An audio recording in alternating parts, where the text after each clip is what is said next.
Welcome back guys. Now last time we took a look at Clio FU and I kind of introduced the 205 Rally briefly before, and I felt that being such a special car it kind of did it injustice. So today we're going to be taking a more in-depth look at the Euro Spec 205 Rally.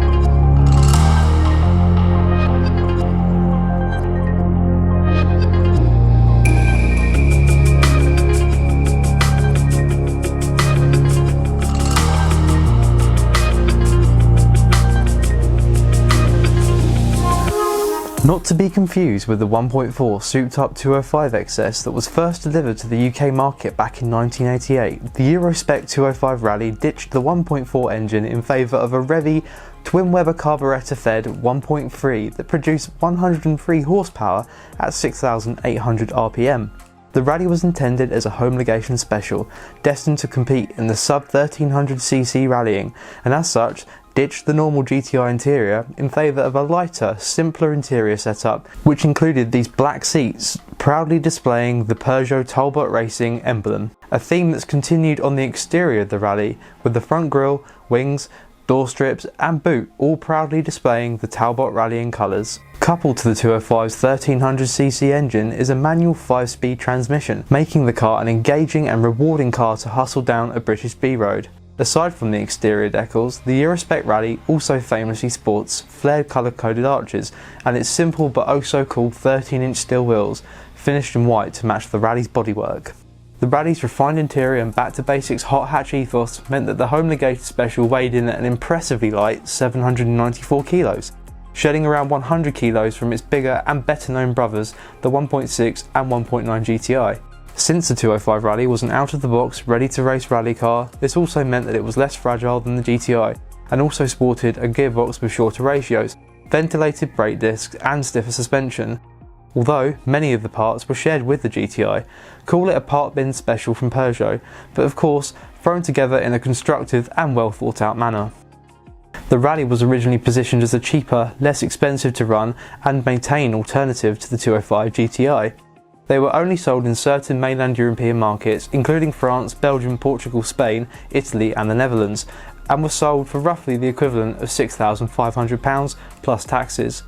In 2020, you can expect to pay upward of £15,000 for a pristine, well-loved 205 Rally with relatively low miles and full service history.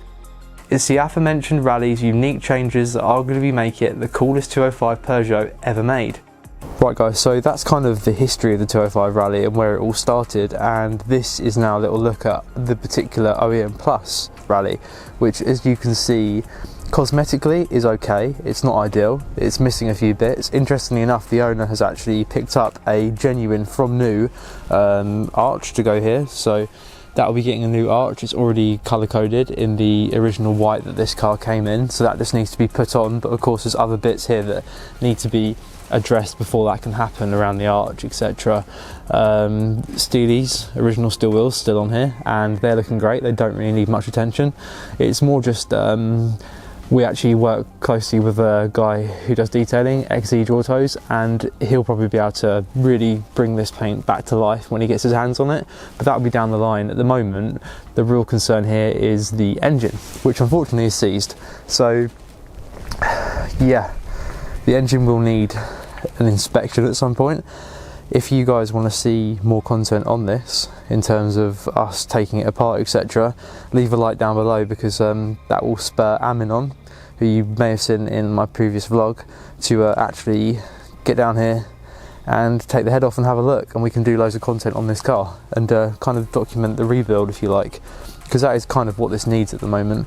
It's once it's up and running, I'm sure it's going to be an absolute amazing car to drive, but cosmetically it's probably not where the owner wants it to be. But then again, at the same time, it's not really about that. Once you're in the car and you're thundering down the road and all 104 horsepower are spurring you along, you're probably not going to be too bothered whether or not one of the rear arches has got a scratch on it. But then maybe you are. It all depends really. It's kind of subjective in that sense. Some people like just driving their cars, others like detailing them.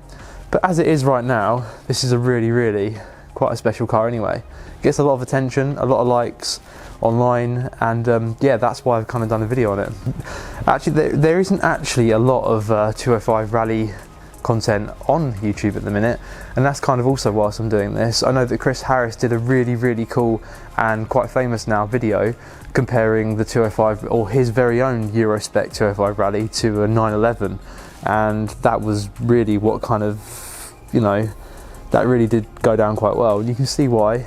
Like he said, when you look at driving from a binary sense, the 205 Rally is just as good as any other car, any supercar in fact, because when it comes down to it, you've got pedal, a wheel and a little engine up front. What more can you want? You can have just as much fun in this as you could in a supercar, I bet, and that is kind of why people love this car so much.